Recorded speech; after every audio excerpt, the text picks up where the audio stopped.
আসসালামু আলাইকুম, কেমন আছেন সবাই? আশা করি আপনারা সবাই অনেক ভালো আছেন। সবাইকে আরও একবার স্বাগত জানাচ্ছি।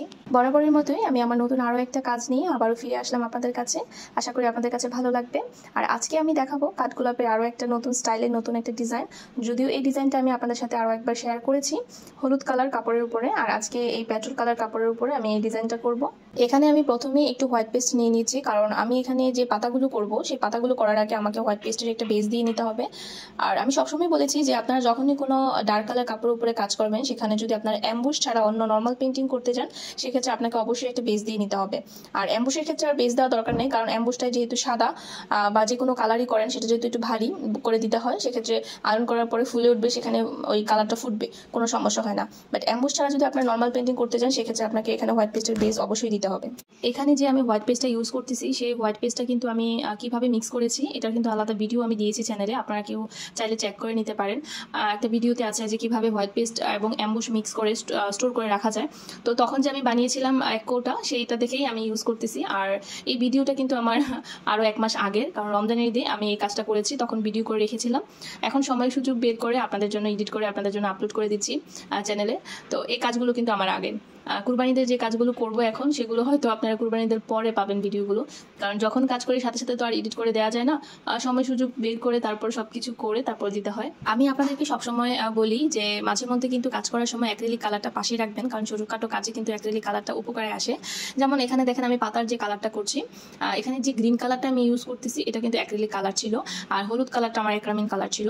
দুইটা কালার মিক্স করে আমি একটা শেড তৈরি করে পাতাটা করছি, দেখতেও সুন্দর লাগবে, একটু ন্যাচারাল মনে হবে। আর এই তো ছোটখাটো কাজে কিন্তু আপনারা অ্যাক্রিলিক কালার ইউজ করতে পারেন। ডালপালার জন্য এটা, পাতার জন্য এটা, মাঝে মধ্যে কিছু কিছু ফুলের উপরে কিন্তু আলাদা অ্যাম্বুশ করার পরেও মাঝে মধ্যে একটু ডিজাইন করতে হয়, সেক্ষেত্রেও আপনারা এটা ইউজ করতে পারেন, কোনো সমস্যা নেই। আজকে আমার ভিডিওতে খুব শব্দ পাবেন আপনারা, কারণ আমি যখন ভয়েস ওভার দিচ্ছি তখন আমার পাশে একটা কনস্ট্রাকশনের কাজ চলছিল, তো প্রচণ্ড আওয়াজ হচ্ছিল, দরজা জানালা বন্ধ করার পরেও কিন্তু সেই আওয়াজটা যাচ্ছিল না। তো তার জন্য আমি দুঃখিত, একটু আনওয়ান্টেড সাউন্ড হচ্ছে। আজকে জানেন এই ভিডিওটা যখন আমি এডিট করতে যাচ্ছিলাম, তখন একটা জিনিস দেখে আমার এত মেজাজটা গরম হয়েছিল, কারণ আমি এই রোজার ঈদে রোজা রেখে সবকিছু সামলে খুব কষ্ট করে কিন্তু আপনাদের জন্য প্রত্যেকটা ডিজাইনের ভিডিও আমি ক্যাপচার করে রেখেছিলাম। বাট যখনই এডিট করতে গিয়েছি, শুধু এটা না আরও কয়েকটারই কিছু কিছু ক্লিপ আমার সেভই হয়নি। এখন ভিডিও এডিট করতে গিয়ে দেখি যে আরে এই ক্লিপটা কোথায় গেল। ঠিক তেমনই এই ডিজাইনটার জন্য এরকম হয়েছে। এখানে যে আমি অ্যাম্বুশটা করেছি, সেই অ্যাম্বুশটা করার যে ক্লিপটা করেছিলাম, সেই ক্লিপটাই আমার মোবাইলে নাই। পরে আর কি করার, এখন অ্যাম্বুশ করাটা আপনাদেরকে দেখাতে পারলাম না। আর অলরেডি যেহেতু আমি এই ডিজাইনটা আমি আরও একবার শেয়ার করেছি, আপনারা যারা নতুন দেখছেন চাইলে আপনারা আমার ওই ভিডিওটা দেখে নিতে পারেন। সেম উপায়ে আমি এই কাজটা করেছি, শুধুমাত্র আপনার জামার কালারটা শুধু চেঞ্জ হয়েছে। এখানে শুধু এক্সট্রা কাজ হবে যে আপনার পাতাগুলো কিভাবে করেছেন বা ডালগুলো কিভাবে করেছেন, এটাই। তো এটা যেহেতু দেখাচ্ছি, তো আশা করি আপনাদের মনে কষ্ট হবে না অথবা আমার উপর রাগ করবেন না, এটা আসলে ভুলে হয়ে গিয়েছে। এখন যে হলুদ কালারটা করছি, এটা কিন্তু আমি অ্যাম্বুশ শুকানোর পরে করছি, আপনারা কেউ মনে করবেন না এটা হোয়াইট পেস্টের কাজ। অ্যাম্বুশ যখন শুকিয়ে যাবে, তারপর আপনারা যদি কোনো অন্য কোনো কালার কম্বিনেশন করতে ইচ্ছে করে, সেক্ষেত্রে আপনারা অ্যাম্বুশ শুকানোর পরে করতে পারবেন।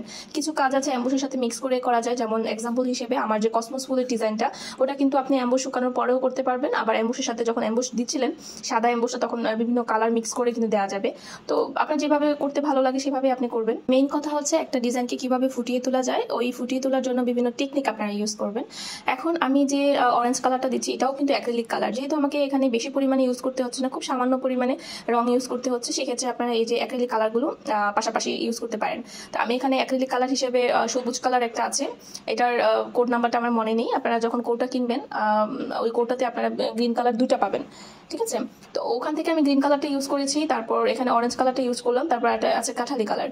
তো কাঠালি কালারটা আমি ডাল দেওয়াতেও ইউজ করব, তারপর এখানে একটু ছোট্ট করে মাঝখানে একটু ইউজ করব। আপনারা একটু খেয়াল করে দেখবেন, আমি কিন্তু এখানে অ্যাম্বুশ দেওয়ার পরে 3টা স্টেপে কালারগুলো ইউজ করেছি, 3টা কালার দিয়ে। তো আপনারা এরকমভাবে আপনারা যদি কোনো ডিজাইন, কোনো ফুলটাকে যদি একটু শেডিং করতে চান, সেক্ষেত্রে অ্যাম্বুশ করার পরে শেডিংটা ইউজ করতে পারেন কালারগুলো দিয়ে। আর যদি অ্যাম্বুশের সাথে মিক্স করে কোনো ডিজাইন করতে চান, সেটাও করতে পারেন। মানে এই দুইটা টেকনিকে কিন্তু যেভাবে করলে আপনার জন্য সুবিধা হবে সেইভাবে করতে পারেন। এখানে কাঠগোলাপ ডিজাইনটা কিন্তু আমার অ্যাম্বুশ করার পরে ডিজাইনটা করতে সুবিধা হয়েছে। আর আমার আরেকটা ডিজাইন আছে কসমস ফুলের ডিজাইনটা, ওটা কিন্তু অ্যাম্বুশের সাথে সরাসরি রং মিক্স করে কিন্তু 2-3টা কালার একসাথে শেডিং করে করা যায়। এখানে আমি দেখিয়ে দিচ্ছি কিভাবে ডালের কালারটা আমি করব। তো ডালের কালারের জন্য আমি এখানে অ্যাক্রিলিক সাদা কালারটা নিয়েছি, আর হচ্ছে কাঠালি কালারটা। এখানে যে কাঠালি কালারটা আছে, এই কালারটা একটু ডার্ক, কাপড়টার মধ্যে দিলে অতটা ফুটবে না, তার জন্য এখানে আমি সাদা এবং এই কাঠালি কালারটা মিক্স করে একটু লাইট কাঠালি কালার বানাবো।